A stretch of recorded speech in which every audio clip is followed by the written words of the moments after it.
ইয়াউমাইযি ইয়াসদুরুন নাসু আশতাতাল লিউরাউ আমালাহুম।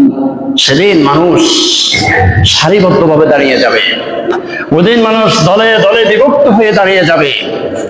সবগুলো চোর এক কাতারে দাঁড়াবে, সবগুলো ডাকাত আর কাতারে দাঁড়াবে, সব আল্লাহর ওলি এক কাতারে দাঁড়াবে, সব আলেম এক কাতারে দাঁড়াবে, সব হাফেজ এক কাতারে দাঁড়াবে, সবগুলো জেনাকুর এক কাতারে দাঁড়াবে, সবগুলো সুদখোর এক কাতারে দাঁড়াবে।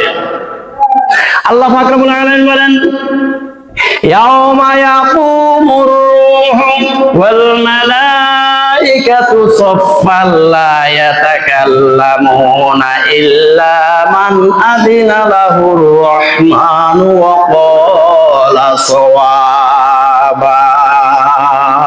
সূরা নাবা আয়াত নম্বর 38। আল্লাহ রাব্বুল আলামিন বলেন, ইয়াউমা ইয়াকুমুর রূহু ওয়াল মালাইকাতু, জিবরাইল আলাইহিস সালাম সহ সমস্ত ফেরেশতারা এক কাতারে দাঁড়াবে।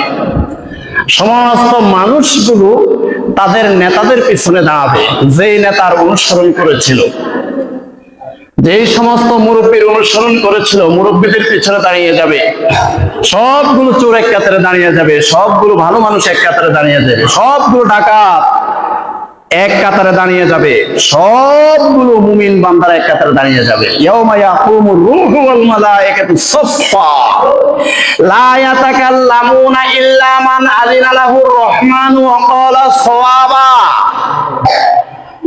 এমন ভয়াবহ পরিস্থিতি হবে, আল্লাহর হুকুম ছাড়া সেদিন একটা মানুষ একটা কুশব্দ করার সাহস পাবে না, একটা কুশব্দ করার সাহস পাবে না।